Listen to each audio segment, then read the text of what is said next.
Papansin mo ba na biglang sumisigla ang inyong mga alaga kahit na alam mo namang malapit na silang magpaalam?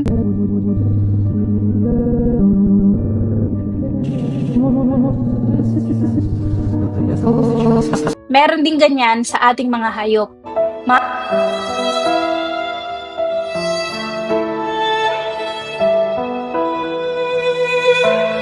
Mapapansin mo na bigla silang sisigla, magpapakitang gilas, pero the next day, wala na sila. Ang tawag dyan ay ito, Crocs here and I am a veterinarian, so pag-usapan natin yan. Ang tawag dyan ay terminal lucidity. Na akala mo, nabibigyan kayo ng hope, nagagaling na siya dahil kumain na siya, masigla siya, nagmeow, lumakad, lumapit sa'yo, lumabas sa cage, walang poop, walang diarrhea, yun pala, ayun na ang huling lakas nila. At nagiging affectionate sila bago dumating ang huling sandali. Alam mo yung naging mas extra clingy sila at ang pinaka-napapansin dyan ay tumititig sila sa inyong mga mata. Hindi ibig sabihin na to gumagaling na sila.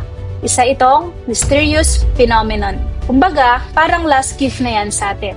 To say goodbye in the most loving way. At kapag nangyari to sa inyo, sulitin nyo. Hug them. Be with them. Treasure every moment. Personally, na-experience namin yan. Nung nakita yung owner, bigla siya nagpakitang gilas, biglang sigla, biglang tayo. The next day, wala na siya.